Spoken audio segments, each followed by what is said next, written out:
Can you actually retire abroad on Social Security alone? The average retiree receives about $2,081 per month in 2026. In some countries, that is enough to qualify for a retirement visa and live comfortably. In others, you will not meet the income threshold before you even submit your application. Today, I am showing you exactly which countries work, which do not, and the one country that gives Social Security recipients the best shot at a visa, a low cost of living, and a permit that never expires. Everything in this video starts with one number, $2,081. That is the average monthly Social Security retirement benefit in 2026. For some Americans, that check is enough to qualify for a retirement visa and support a comfortable retirement overseas. For others, it is not even close. Will Social Security still be there? The 2026 Trustees Report was released just days ago. The combined trust funds are projected to be depleted in 2034. If that happens, Social Security does not disappear. Current payroll tax revenue would still fund roughly 83% of scheduled benefits.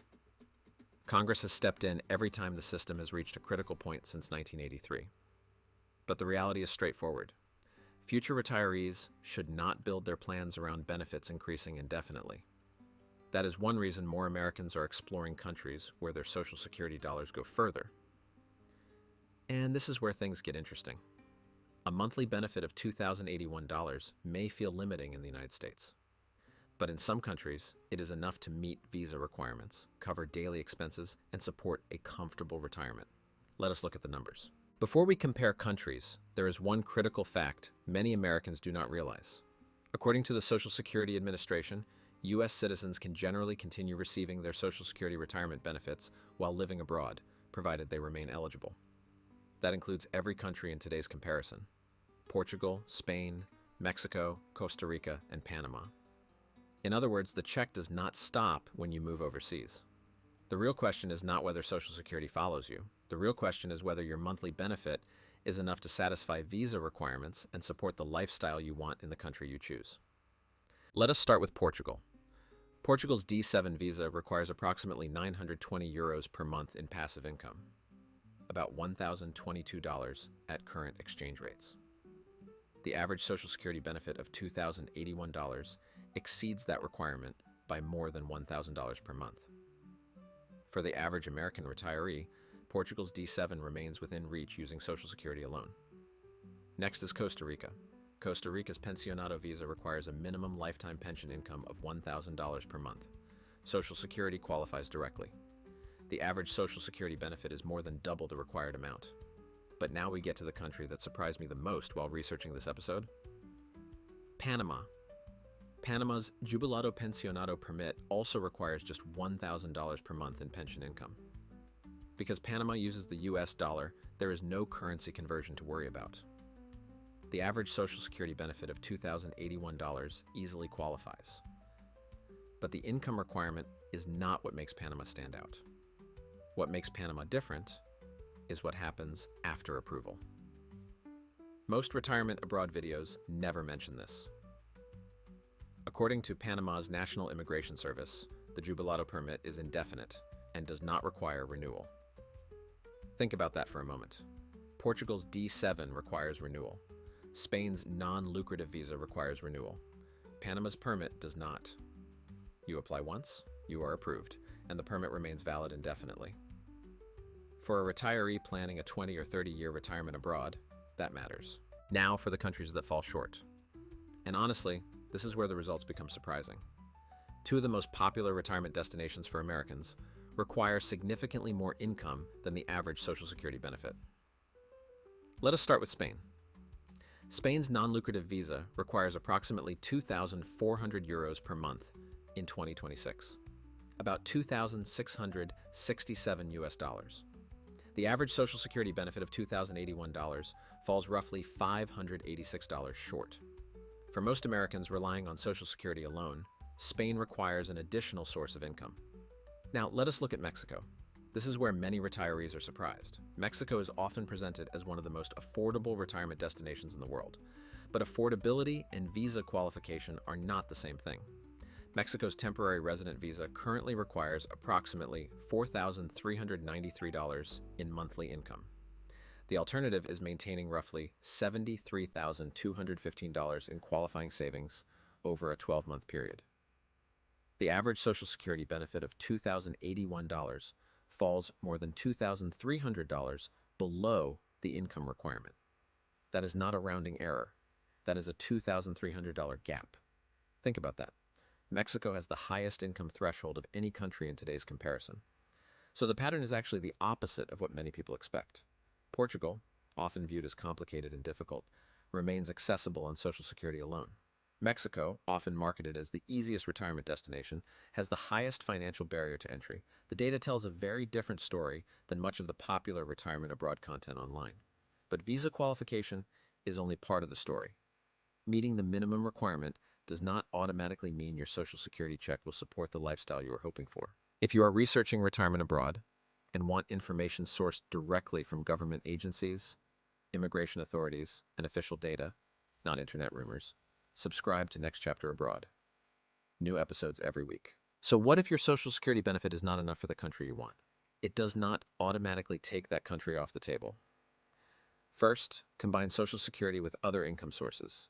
Spain requires approximately $2,667 per month.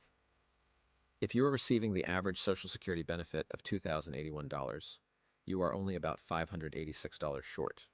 A modest pension, 401k distribution, IRA withdrawal, or rental income may be enough to close that gap. Second, apply as a couple. If you are married and both you and your spouse are collecting Social Security at the average benefit, your combined income would be roughly $4,162 per month. That exceeds Spain's minimum requirement and provides additional flexibility. Third, choose an accessible country first. If Spain, or a higher threshold country, is your goal, but your Social Security alone does not qualify, consider establishing residency in Portugal, Costa Rica, or Panama first. Some retirees build savings while living at a lower cost and revisit higher threshold destinations later. And fourth, consider delaying Social Security. If you have not yet claimed benefits, each year you delay beyond full retirement age increases your benefit by approximately 8%. The difference between claiming at age 62 and age 70 can exceed $2,200 per month. If Spain is your dream destination, running those numbers may be worthwhile. The key takeaway is simple. Failing a visa income requirement today does not necessarily mean that country is out of reach. It may simply mean adjusting your timeline, your income strategy, or your destination sequence. One quick caveat: if you worked outside the United States and receive a foreign pension, your Social Security benefit may be affected by special rules depending on the country and the type of employment involved. If that applies to you, verify your projected benefit directly with the Social Security Administration at ssa.gov/international before making retirement plans based on these numbers. For most viewers, the figures used in this episode remain applicable. Let us come back to the question we started with. What does the projected 2034 trust fund depletion actually mean for someone planning to retire abroad? First, it does not mean Social Security goes away. Even under the trustees' report projections, incoming payroll taxes would still fund roughly 83% of scheduled benefits. And historically, Congress has acted every time the system has reached a critical point. But retirement planning is not about predictions. It is about preparation. So, consider building two scenarios. Scenario 1 assumes you receive your full projected benefit. Scenario 2 assumes benefits are reduced to approximately 83% of today's scheduled level. Then test your retirement destination against both numbers. If your budget works under the conservative scenario, you have built a margin of safety into your plan. And if Congress acts and benefits remain fully funded, you simply have more flexibility. This becomes especially important if you are close to a visa threshold. A difference of a few $100s per month could determine whether you qualify or not. Before committing to a destination, know your numbers under both scenarios. The retirees who make the best decisions are not the ones who predict the future correctly. They are the ones who prepare for more than one outcome. If you are seriously researching retirement abroad, download the free Portugal Retirement Scorecard in the description. It brings together the key decisions: visas, taxes, healthcare, banking, and cost of living, in one place using verified government and primary source data. It is free. Link in the description. So can you retire abroad on Social Security alone? Based on the 2026 numbers, the answer is yes, but not everywhere. Portugal, Costa Rica, and Panama all qualify on the average Social Security benefit. Spain and Mexico require additional income, additional assets, or a different strategy. And Panama offers something unique among today's comparison: a retirement permit that does not expire. The bigger lesson is this: retirement abroad is not about finding the most popular destination. It is about finding the destination that works with your numbers. This is Next Chapter Abroad, helping Americans navigate retirement and alternative lifestyles around the world. Your retirement, your world, every claim, every source, every time. We will see you next time.